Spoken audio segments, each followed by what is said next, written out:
أشرف الأنبياء والمرسلين وعلى آله وصحبه أجمعين. سبحانك لا علم لنا إلا ما علمتنا إنك أنت العليم الحكيم. رب اشرح لي صدري ويسر لي أمري واحلل عقدة من لساني يفقهوا قولي. أما بعد، الحمد لله على نعمة الإسلام، الحمد لله على نعمة الإيمان وكفى بها من نعمة. Alhamdulillah, segala puji bagi Allah Subhanahu wa Ta'ala yang mengaruniakan kita majlis-majlis semacam ini, yang memberikan kita kesempatan untuk terus menggali perkara-perkara yang datangnya dari Nabi kita Nabi Muhammad Sallallahu Alaihi Wasallam, yang mana dengan setiap kali kita mengerti, setiap ilmu yang kita dapatkan akan menambahkan rasa syukur kita untuk menjadi umatnya Nabi Muhammad Sallallahu Alaihi Wasallam. Serta juga kita dimampukan untuk lebih mengerti mana hal-hal yang harusnya kita tinggalkan. Karena memang ilmu itu adalah cahaya. Kalau Nabi Muhammad SAW mengatakan al-ilmu nurun, ilmu itu adalah cahaya.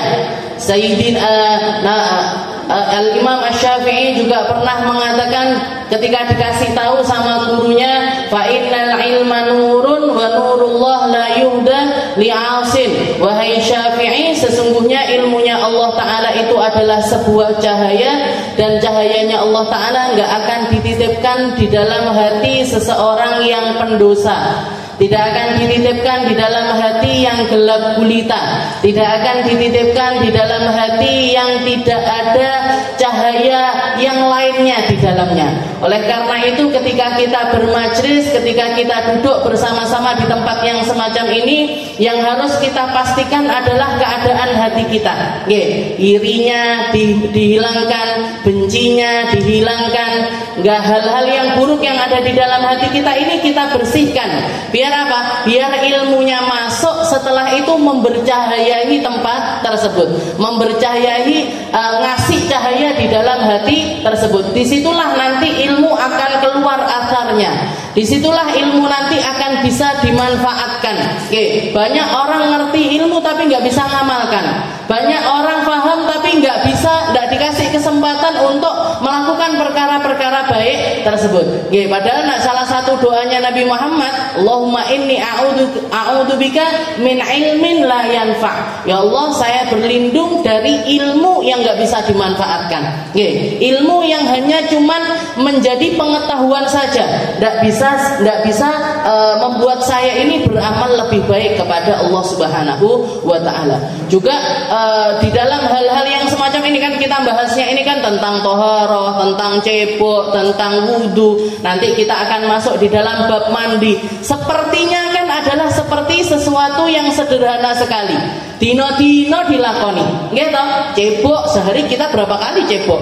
Mandi sehari kita berapa kali mandi? Gitu. Wudu berapa kali kita sehari-hari itu wudu? Semua amalannya adalah amalan-amalan sehari-hari. Tapi kalau sudah salah di dalam ilmunya, ini nanti perkaranya panjang, Bu. Perkaranya panjang. Dan salah satu jalannya setan yang paling besar ini di dalam hal yang semacam ini. Makanya kita harus ngerti betul.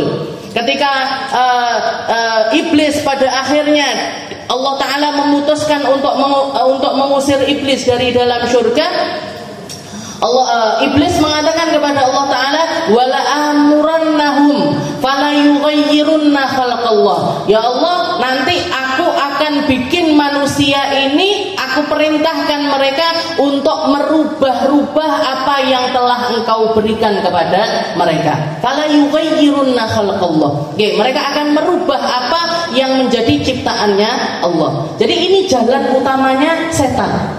Saya akan la'ughwiyannahum min baini aydihim wa min khalfihim wa anshim. Saya akan goda mereka dari depan, belakang, kanan, kiri. Ya Allah, tak goda dari segala penjuru arah. Setelah itu wala amurannahum fala yughayyiruna khalqallah. Mereka akan aku bikin untuk merubah-rubah ciptaannya Allah. Makanya merubah ciptaannya Allah itu seakan-akan sesuatu yang sederhana. Orang nggak puas sama alisnya, dikerik, ditato.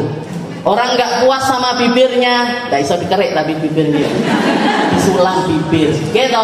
Bikin sulam bibir lah, sulam pipi, sulam hidung, sulam segala macam disulam. Sekarang nggak cuman kain yang disulam, ya semua seakan-akan seperti sesuatu yang sederhana. Hele, me alis aja lo, hele, cuman mulut aja lo, halah, cuman mancungin hidung dikit cumaan, halah, cuma. Nah, ini perkara-perkara hal-hal yang ngelihat kukunya kok kayaknya kurang cantik dikasih kutek, tapi ternyata itu semuanya adalah jalannya setan. Orang-orang yang nggak puas dengan wajahnya, nah kok kayaknya kurang fresh ya, tak kasih dempul, sak layer, rong layer, telung layer. Nah, matanya merah-merah, pipinya merah-merah, mulutnya merah-merah. Ini nanti saya itu yang nggak bayangin, nanti duhur dilai, diresiki, wudu, sholat, nanti pakai lagi, terus nyapa wae gitu loh. Habis dipakai diresiki, dipakai diresiki, dipakai diresiki. Habis itu harganya mahal-mahal lagi. Semuanya harganya mahal, lipstick yo mahal, foundation mahal, semuanya mahal-mahal. Padahal ini pembersihannya apa nggak boleh, misalnya pakai make up boleh, tapi kita harus ngerti membersihkannya dengan seksama. Karena kalau ada satu tempat aja yang nggak kena air wudhu, yang nggak nyampe air wudhu ke situ, maka hukumnya wudhunya nggak sah. Kalau sudah wudhunya nggak sah, sholatnya nggak sah. Kalau sudah wudhunya nggak sah, sholatnya jadi nggak sah. Kalau sudah sholatnya nggak sah, mungkin dia selamat di akhirat. Padahal awwalu ma yuhasab minar rijal, pertama hal yang akan dihisab sama Allah Ta'ala adalah tentang sholat mereka. Jadi sholat ini pertama hal yang akan dihisab sama Allah Ta'ala di hari kiamat. Sedangkan di dalam kubur, di alam kubur, pertama yang dipertanggungjawabkan, pertama hal yang perlu kita pertanggungjawabkan di hadapan Allah Ta'ala adalah perkara toharohnya kita, tentang ceboknya kita, tentang wudunya kita, tentang mandinya kita. Ini pertama yang dipertanggungjawabkan di dalam kubur. Makanya Nabi Muhammad mengatakan inna ammata adabil qabr, sesungguhnya paling umumnya orang disiksa di dalam neraka adalah karena mereka ini enggak teliti di dalam kebersihannya, enggak menuntaskan kencingnya.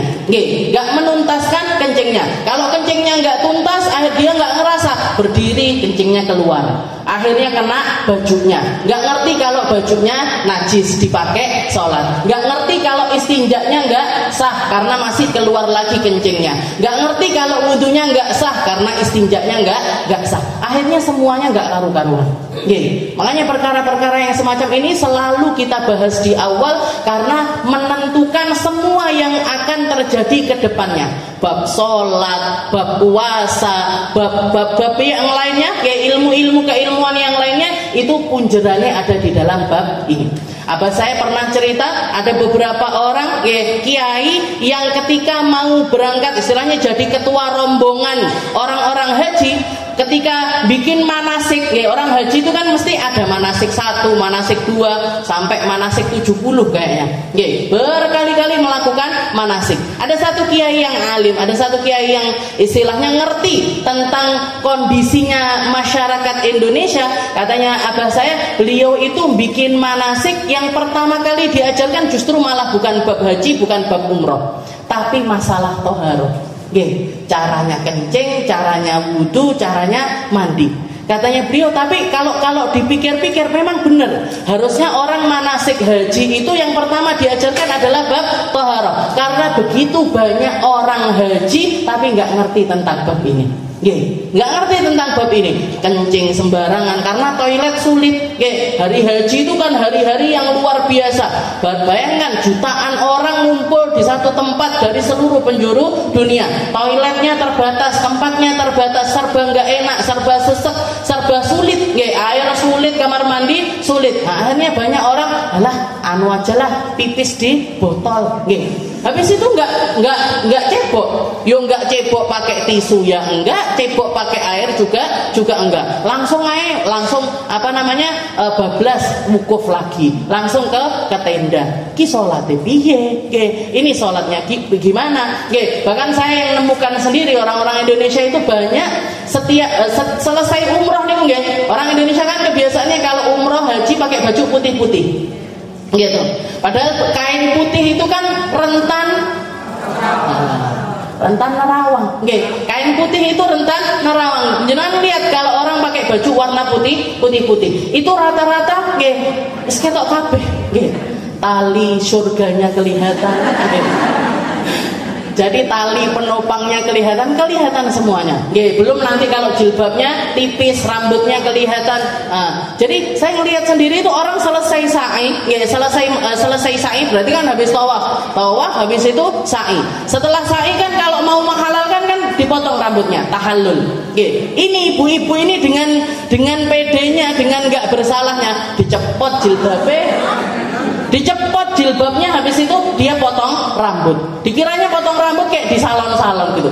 Ini di Masjidil Haram, Bu. Oke, ini di Masjidil Haram. Kalaupun kamu nggak biasa pakai jilbab di negerimu, di sini yang jangan, istilahnya ya harus dijaga. Ini loh pentingnya kenapa kok kita itu harus nutup aurat. Oke, jadi kita ngerasa bahwasanya ini adalah perkara rambut, ini perkara yang memang harus kita tutupi dari siapapun. Oke, harus kita tutupi apalagi dari laki-laki yang bukan mahram. Tapi kalau orang sudah nggak ngerti ilmunya, nggak paham, dikira wis biasa aja jilbaban ya pas ning pengajian naik, cuman syarat wajib dress code-nya pengajian, nggih. Mesti ini belain ini. Nggih, dilepas jilbabnya dan begitu dilepas jilbabnya, yang kelihatan bukan cuman rambutnya toh. Nggih. Celana dalamnya ini kelihatan, beranya ini juga kelihatan karena saking tipisnya baju putih tersebut. Makanya saya malah nggak nyarankan jenengan pakai baju putih. Oke. Kalaupun mau ngambil kesunahan pakai baju putih-putih ketika ihram, harus dobelan. Dalamnya pakai baju yang lain, baru setelah itu pakai gamis putih. Kenapa? Karena rentan sekali. Belum nanti kalau sudah terkena cahaya rembulan apa cahaya matahari, nggak tali-tali itu tok Bu sing ketok, semuanya kayak memang ini al-kasiyatul ariyat ini yang dikatakan sama Nabi Muhammad, nanti di akhir zaman itu banyak orang pakai baju tapi kayak telanjang. Termasuk gimana maksudnya ini? Pakai baju yang modelnya itu transparan seperti ini. Jadi ketok kabeh. Meskipun longgar, meskipun longgar enggak ketat, tapi kalau sudah kelihatan semuanya bentuknya seperti itu, nah ini sama aja. Kayak orang yang enggak pakai baju. Fala yubayyinun. Makanya hati-hati Bu. Hati-hati, jangan dituruti. Hal-hal yang semacam ini jangan dituruti. Delok motone kok sipit ya, apik kuane Gusti Allah, gaweane Gusti Allah. Kelihatan kok alisnya jarang-jarang. Ya kalau mau nambahi pakai pensil aja. Ndak usah jenengan sulam-sulam. Apa ndak loro ngoten lho saya juga. Kok rela perempuan-perempuan itu bersakit-sakit hanya untuk jadi cantik. Bersakit-sakit hanya untuk jadi cantik. Apa salah Ustazah jadi cantik? Boleh, enggak apa-apa. Jenengan mau cantik itu enggak apa-apa. Mau cantik itu banyak perempuan pakai alasan kayak gini. Nanti kalau saya enggak cantik, suami saya berpaling ke lain hati. Nanti suami saya ngelihat perempuan yang lainnya. Bu, orang mata keranjang itu mau jenengan cantik kayak apa enggak ndelok sing liyane. Orang kalau hatinya sudah enggak baik, sudah enggak benar, sudah melenceng, mau jenengan jagain kayak apapun, dikerangkeng ning omah, HP-ne disandi, jenengan sadap dan lain sebagainya, dia akan tetap lari. Jadi hal yang perlu kita jaga selama itu sesuai dengan syariatnya Allah Ta'ala, dijaga silahkan. Tapi kalau sudah merusak hubungan kita sama Allah Ta'ala, abaikan aja. Orang laki, suami istilahnya muga-muga duduk bojone awake dhewe pokoke nggih. Jadi istilahnya selama mereka ini adalah laki-laki yang baik-baik saja, kita istilahnya dia akan menerima kita ini sebagaimana kita ini ciptaannya Allah Ta'ala. Gak akan nyakitin kita, gak akan bikin kita sedih dan lain sebagainya. Tapi kalau sudah laki-laki kurang ajar, laki-laki bejat, laki-laki yang matanya nggak bisa dijaga, mau jenengan jaga dengan apapun, dia akan tetap seperti itu. Jadi didongakne wae. Jadi kalau misalkan ini cantik-cantik gak apa-apa, pakai baju bagus, dandan dan lain sebagainya gak apa-apa. Khusus untuk suami, gak untuk diumbar di tempat yang lainnya. Tapi gak perlu sampai yang wis pokoknya aku kudu ayu dadi wong paling ayu sak tulung aku. Angel. Nggih. Angel. Jadi kalau orang seperti ini sulit nggih. Jadi ini jalannya setan paling besar. Fala yughayyirunna khalqallah. Mereka memilih untuk jadi orang-orang yang merubah apa yang diciptakan oleh Allah Subhanahu wa taala. Kita lanjutkan pembahasan kita. Kemarin kita sudah menyelesaikan bab yang membahas tentang istinja beserta dengan sunnah-sunnahnya, beserta dengan adab-adabnya.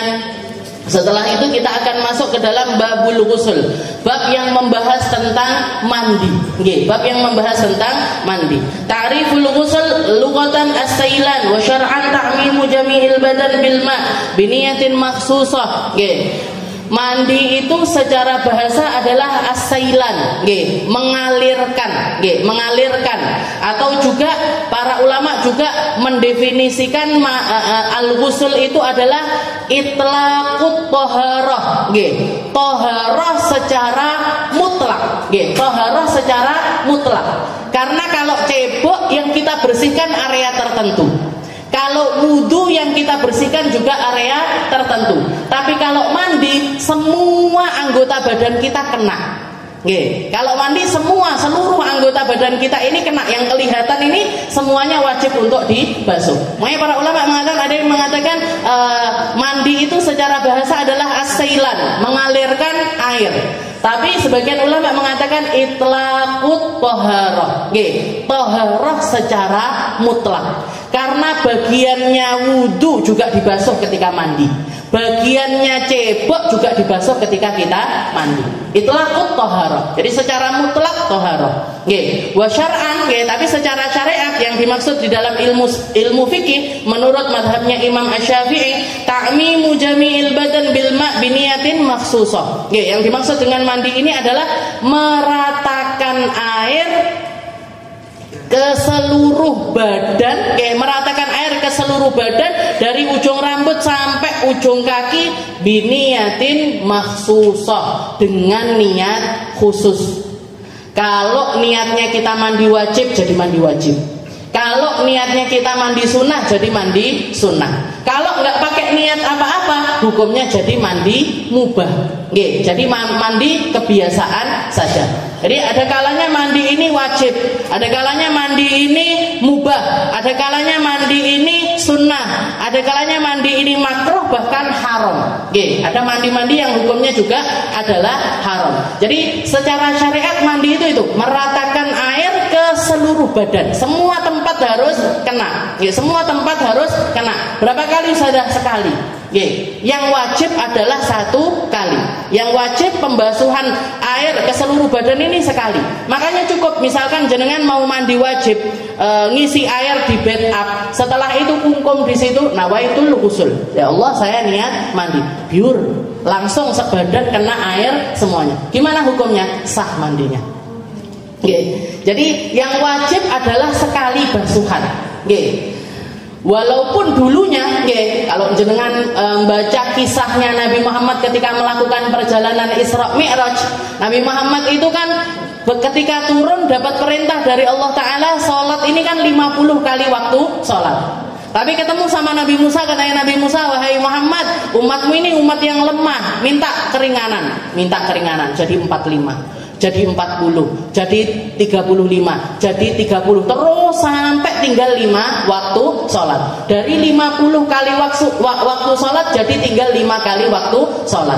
Bahkan Allah Ta'ala mengatakan, ya Muhammad, ini amdaitu faridoti, saya sudah nyuruh, istilahnya sudah ngasih mandat untuk perintah wajibnya mereka untuk ibadah. Ibadah wajib yang paling utama bagi mereka sudah aku perintahkan kepada dirimu. Dan sesungguhnya wahai Muhammad, sholatnya umatmu 5 kali sholat itu dapat pahala seperti 50 kali waktu sholat. Jadi 5 kali sholat kayak 50 kali waktu sholat. Perbandingannya dengan siapa? Perbandingannya dengan umat-umat terdahulu. Umatnya Nabi Isa, umatnya Nabi Musa, umatnya sampai nabi-nabi terdahulu. Orang-orang dulu kalau sholat 1 rakaat ya pahalanya 1 rakaat. 1 kali sholat ya pahalanya dapat 1 kali sholat. Tapi kita sholat sekali pahalanya 50 kali. Jadi keringanan-keringanan itu ternyata nyang-nyangane Nabi sama Allah Ta'ala ini bukan cuma tentang perkara sholat saja, tentang perkara toharoh juga seperti itu. Mandi itu Bu, dulu orang kalau setelah junub, setelah istilahnya jima atau istilah berhadas besar semacam itu, mereka wajib mandi 7 kali. Mereka istilahnya pembersihan cebok dan lain sebagainya itu 7 kali. Nah, Rasulullah Shallallahu Alaihi Wasallam beganangan, tahu jangan beganangan, wong Banjar nih. Jadi khawatir sama umatnya. Iki lek umatku dikongkon adus ping 7, apa ndak masuk angin kabeh. Akhirnya Nabi Muhammad SAW minta keringanan sama Allah Ta'ala sampai akhirnya cukup dengan sekali mandi saja. Basuhan pun yang wajib bagi mereka cuman sekali. Basuhan wudu, basuhan cebok itu yang wajib sekali. Kalau mau 3 kali itu hukumnya sunnah. Kalau mau 3 kali itu hukumnya sunnah. Yang dipertahankan tetap 7 kali basuhan cuman di satu tempat, yaitu najisnya anjing dan juga najisnya babi. Nah, itu harus dibasuh 7 kali, salah satunya pakai turab, salah satunya pakai pakai debu. Salah satunya 7 kali basuhan, salah satunya pakai debu. Itu aja yang dipertahankan sama Allah Ta'ala untuk dibasuh 7 kali. Yang lainnya diringankan semuanya sama Allah Ta'ala. Berkat siapa? Berkat Nabi kita Nabi Muhammad Sallallahu Alaihi Wasallam. Makanya Nabi Musa itu iri sekali sama umatnya Nabi. Ketika di dalam kitab Khosaisul Muhammadiyah, pengkhususannya Allah Ta'ala untuk Nabi Muhammad dan untuk umatnya Nabi Muhammad, di situ disebutkan kalau Nabi Musa itu selalu minta, karena semua kriteria umat Nabi Muhammad itu di dalam Injil, di dalam Taurat itu lengkap Bu. Umatnya Nabi Muhammad, kalau mereka idza hamma ahaduhum, kalau mereka punya niatan kebaikan, langsung dicatat pahala sama Allah Ta'ala. Ya Allah, niat ngaji, orang budal ngaji sudah dapat pahala. Ya Allah, niat silaturahmi, belum berangkat sudah dapat pahala. Ya Allah, niat sedekah, ya Allah, niat sedekah, jadi nggak jadi sedekahnya sudah dicatat pahala sama Allah Ta'ala. Baru niat aja sudah dicatat. Kalau dia mengamalkan, minimal dapat pahala dari Allah Ta'ala 10 kali lipat. 10 kali lipat. Tapi lain halnya kalau dia itu niat buruk. Kalau orang punya niatan buruk di dalam hatinya, melek nyeladu koncoku sing kuwi, nggak langsung dicatat sama Allah. Nggak langsung dicatat sama malaikat. Aku tak buddha rono bariki ribah. Belum dicatat, belum dicatat sama malaikat. Tapi begitu gibah tenanan baru dicatat. Dicatatnya pun cuma 1 keburukan, nggak 10 kali lipat. Dan lain sebagainya, banyak sekali kekhususannya umatnya Nabi Muhammad. Makanya Nabi Musa mengatakan, ya Allah, setiap kali Allah Ta'ala, ini umat ini kayak gini, umat ini, ya Allah saya jadikan itu umat saya. Katanya Allah Ta'ala, hada li ummati Ahmad, ini untuk umatnya Ahmad, umatnya Muhammad. Itu yang itu ya Allah buat umat saya, enggak, ini umatnya Ahmad. Yang itu ya Allah umatnya Ahmad, umatnya Ahmad terus. Sampai Nabi Musa ini cegah, setelah itu bilang, ya Allah, itu jadikan aku aja yang jadi umatnya Nabi Muhammad. Kalau saya nggak bisa ini kemuliaan ini untuk umat saya nggak bisa, jadikan sayanya aja jadi umatnya Rasulullah Sallallahu Alaihi Wasallam. Makanya dikatakan di dalam Al-Quran, Allah Ta'ala mengatakan kepada Nabi Musa, ya Musa inni stofaituka 'alan nasi birisalati wa bikalami fakhudh ma ataituka wa kum minasyakirin. Wahai Musa, kamu itu sudah aku pilih dari sekian banyak manusia untuk megang risalahku, untuk megang pesan-pesanku. Fakhud, ambil aja. Terus dadi wong sing syukur. Wis tak dadekne nabi syukuro, ndak usah milik dadi umatnya Rasulullah Sallallahu Alaihi Wasallam. Padahal kita itu banyak berutang sama Nabi Musa. Nabi Muhammad ndak dicegah sama Nabi Musa ngenyang ini. Gak bayangkan saya bisa sholat sehari 50 kali waktu sholat. Ini kita punya jalan. Bahkan Nabi Musa di akhir, ya Allah, kalau memang saya gak bisa jadi umatnya Nabi Muhammad, berikan saya sesuatu yang bisa bermanfaat untuk semua umatnya Nabi Muhammad. Apa itu? Ya, setelah itu Allah Ta'ala menyetujui hal tersebut. Wahai Musa, saya kasih kamu untuk hadiah umatnya Muhammad al-milih, garam yang aku sebarkan di gunung-gunung dan juga di lautan-lautan. Garam itu hadiahnya Nabi Musa untuk umatnya Rasulullah Shallallahu Alaihi Wasallam. Orang gunung bisa bikin garam, orang laut juga bisa bikin garam. Makanan mana yang nggak ada garamnya? Di setiap garam itu adalah hadiahnya Nabi Allah Musa untuk umatnya Rasulullah Shallallahu Alaihi Wasallam. Kita lanjutkan. Ahkamul ghusl khamsah. Jadi setelah itu, ini ta'rifuhu atau definisinya. Secara bahasa sailan, secara syariat ta'mimu jami'il badan, meratakan air ke seluruh badan. Biniyatin maksusah. Nanti yang memberikan perbedaan adalah di niatnya. Adalah di niatnya. Ahkamul ghusl khamsah, hukumnya mandi ada 5. Yang pertama adalah mandi wajib. Kapan kita wajib mandi? Idza nadara al-ghuslal masnun wa fi halatin sit minha khurujul mani. Kadang-kadang hukumnya mandi ini wajib adalah ketika seseorang itu mengalami 6 perkara ini. Jadi yang saya tuliskan di sini ada 6 perkara yang bikin seseorang itu wajib mandi. Yang 3 khusus perempuan, yang 3 lagi yashtariku fihi rijal wan nisa, laki bisa, perempuan juga bisa. Yang 3 khusus perempuan, haid, nifas, wiladah. Haid, suci dari haid wajib mandi. Suci dari nifas wajib mandi. Wiladah, selesai melahirkan, kalau darahnya langsung terputus maka wajib dia untuk mandi. Tapi kalau darahnya masih lanjut langsung berbarengan dengan nifas, maka nggak wajib mandi. Wajibnya nanti setelah berhenti dari nifas. Makanya orang kalau selesai melahirkan, Bu, jangan dipaksa mandi.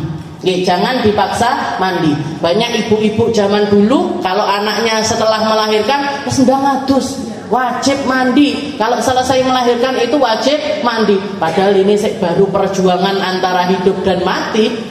Wes langsung dikongkon adus. Gimana ini? Kalau memang setelah lahiran itu darahnya langsung terputus, maka wajib mandi.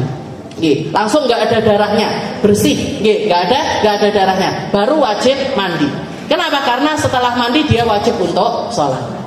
Tapi kalau setelah selesai melahirkan langsung bablas nifas, langsung bablas keluar darah nifasnya, boleh mandi boleh enggak? Boleh mandi boleh enggak?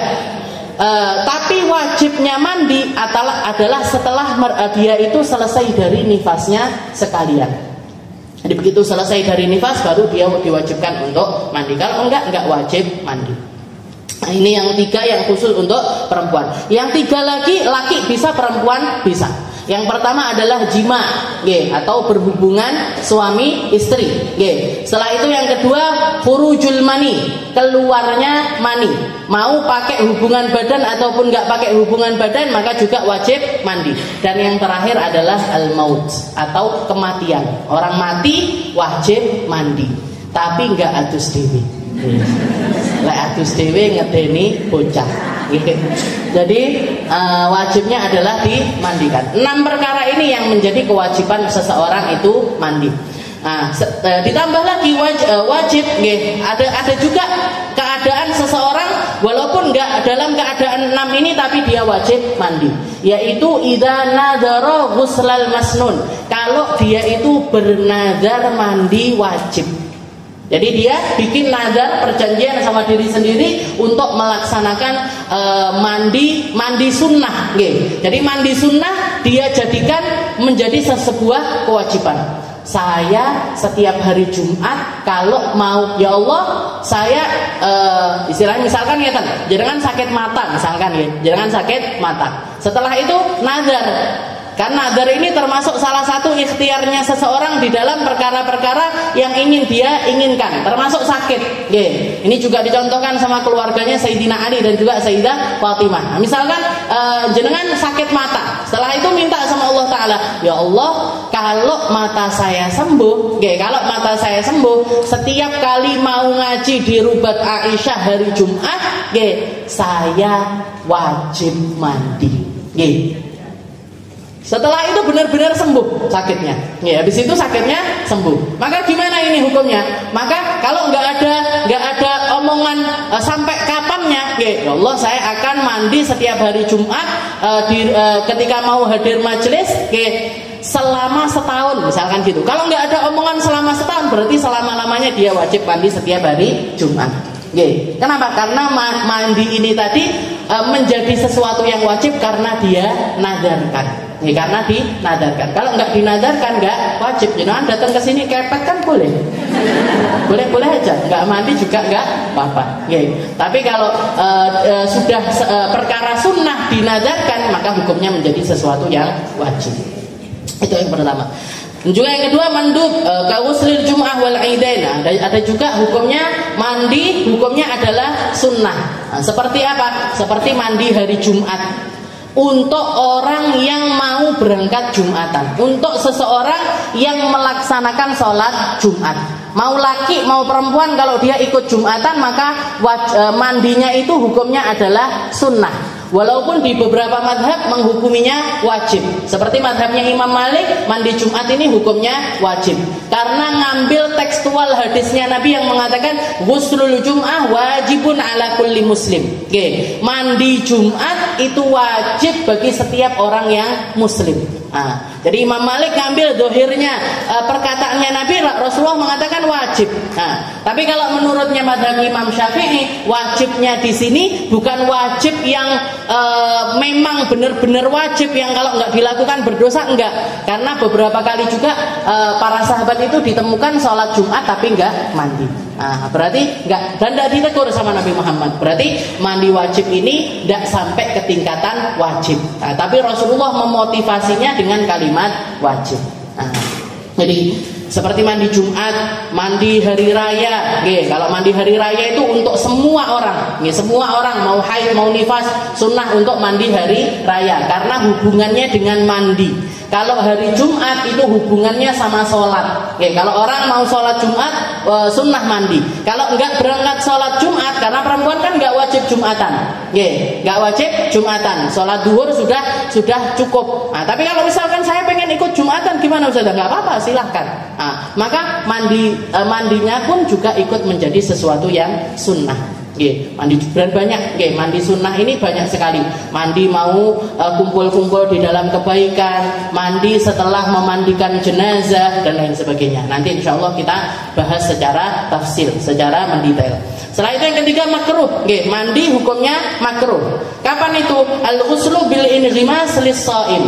Mandi dengan cara tenggelam atau berendam, mandi dengan cara berendam untuk orang yang sedang berpuasa. Untuk orang yang sedang berpuasa. Dari kalimat ini juga para ulama mendefinisikan termasuk juga di dalamnya adalah samponan. Jangan kalau lagi puasa, kalau lagi puasa terus mandi keramas, itu kalau sampai airnya masuk ke telinga batal. Tapi kalau enggak sampai masuk ke telinga, maka hukumnya enggak batal. Tapi karena ini adalah sesuatu yang sulit untuk dihindari, gitu. Orang keramas ini kan masuk kupingnya ditutup, kan? Kita seringkali nggak sadar ada yang masuk ke telinga, ada yang masuk ke telinga. Karena ini mirip kepada sesuatu yang sengaja, maka hukumnya menjadi batal. Mendekati sesuatu yang berpotensi untuk membatalkan ibadah kita, itu selalu hukumnya makruh. Selalu hukumnya makruh. Bersiwak setelah duhur, setelah ba'da zawal, setelah adzan duhur.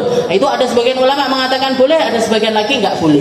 Kenapa? Karena kayak memasukkan sesuatu ke area yang berpotensi untuk membatalkan puasa kita. Kumur-kumur berlebihan, masukkan air berlebihan ketika kita wudhu, ketika kita puasa, itu semuanya hukumnya menjadi makruh. Kalau sampai masuk beneran batal.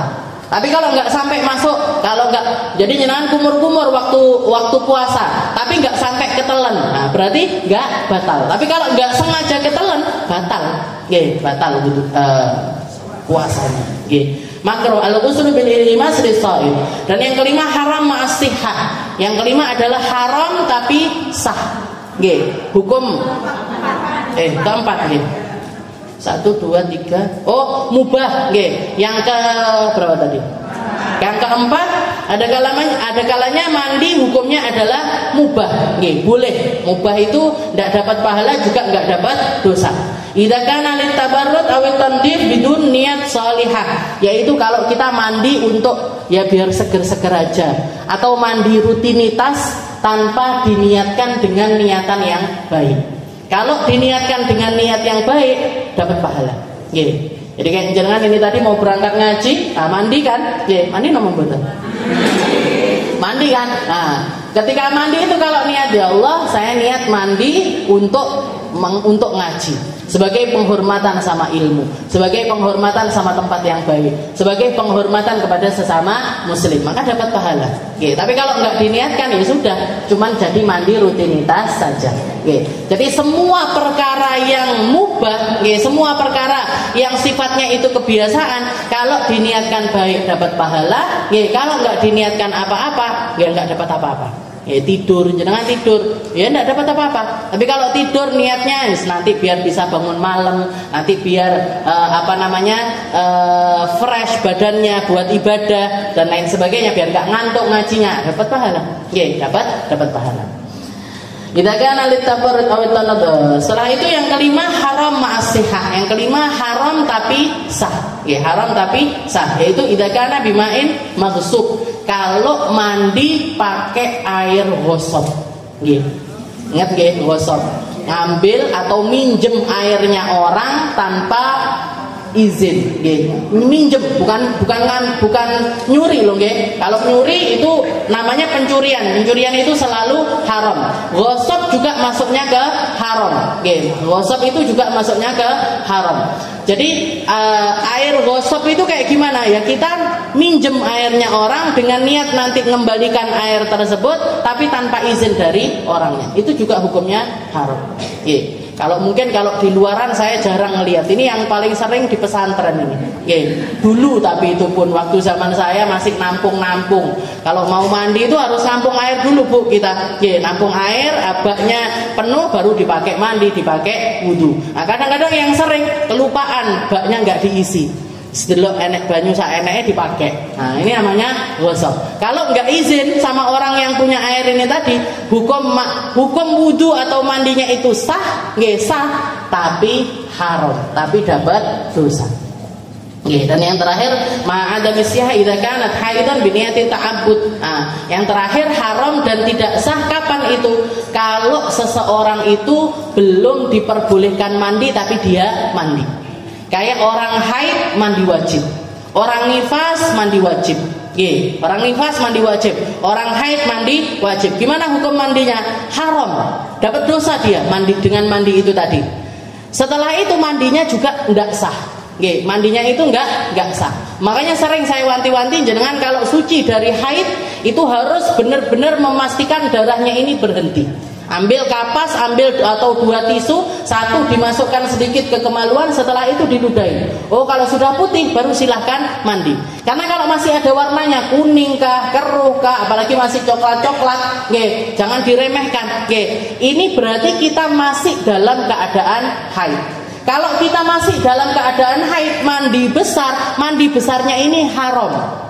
Bukan cuman haram tapi enggak sah. Nggak sah. Kalau sudah nggak sah, wudunya nggak sah. Kalau sudah wudunya nggak sah, sholatnya nggak sah. Nah, nanti ketika waktunya suci, jenengan malah nggak ngecek. Waktunya bersih karena dikira yang kuning keruh itu sudah dianggap suci. Waktu putih malah nggak mandi. Nah, akhirnya apa yang terjadi? Ya udah sholat selama dia setelah suci itu tadi semuanya dihukumi nggak sah sampai ketemu sama haid berikutnya. Kan akhirnya nggak karu-karuan jadinya. Jadi kalau mau suci dari haid benar-benar harus memastikan darahnya ini berhenti. Nifas pun juga demikian. Jadi kalau sudah benar-benar putih bersih silahkan mandi. Tapi kalau masih kuning, masih keruh, maka jangan buru-buru mandi suci. karena hukumnya haram dan juga tidak sah. Haram ma'as sihah, haram ma'a adamis sihah. Tidak karena biniati ta'bud. Tapi kalau diniatkan ibadah, kalau niat kalau sekedar mandi biasa aja nggak apa-apa. Sudah orang haid nggak boleh mandi berarti. Bukan berarti maksudnya yang nggak boleh mandi di sini mandi kalau untuk ibadah. Lek mandi pagi, mandi sore, apa enggak Bu? Samponan Ustazah, silahkan. Jadi kalau jenengan lagi haid apa boleh sampoan? Boleh. Enggak apa-apa, silahkan. Rambutnya rontok perlu dikumpulin apa enggak? Dikumpulin silahkan. Enggak dikumpulin juga silahkan. Mau dikumpulin silahkan, mau enggak dikumpulin juga silahkan. Tapi yang pasti orang muslim itu enggak boleh kemprol. Pokoknya itu catatannya. Orang muslim nggak boleh kemprol, nggak boleh kotor, nggak boleh bau. Jadi mandi ketika kita lagi haid itu tetap boleh. Yang nggak boleh kalau kita niatkan untuk ibadah. Niatkan untuk ibadah ini gimana? Mandi yang ujungnya itu kita mau sholat. Mandi yang setelah mandi itu kita mau wudu, setelah itu sholat. Nah kalau enggak, sekedar mandi-mandi biasa, enggak apa-apa. Bahkan mandi sunnah pun boleh. Mandi sunnah pun boleh. Jadi lagi hari raya, jangan lagi haid, gimana? Boleh mandi apa enggak? Boleh. Silahkan mandi. Namanya mandi sunnah. Dan ingat yang namanya mandi itu ta'mimu jami'il jasad, meratakan air ke seluruh badan. Lek atus awake tok namanya bukan mandi. Yang namanya mandi itu meratakan air ke seluruh badan. Jadi berarti sampai ke rambut-rambut juga harus kena air. Nah, jadi kalau selain itu like mandi badan tok, itu berarti cuman sekedar untuk ben seger-seger aja atau cuman bersih-bersih saja. Lain Ustazah kalau keramas setiap hari juga misalkan. Nah, ya sudah. Nah, tapi yang pasti ketika ada kesunahan-kesunahan atau kewajiban-kewajiban untuk mandi, ini harus rata sampai ke seluruh badan. Ini adalah tentang muqaddimah ini masih babul ghusl. Setelah itu nanti mujibatul ghusl, tentang hal yang mewajibkan mandi. Pada intinya adalah 6 perkara ini tadi. Haid, nifas, wiladah. Setelah itu yang laki juga perempuan juga adalah jima atau hubungan badan. Setelah itu keluar mani, baik pakai hubungan badan ataupun juga tidak. Setelah itu kematian. Wallahu a'lam bishawab. Insyaallah kita lanjutkan di pertemuan kita yang selanjutnya.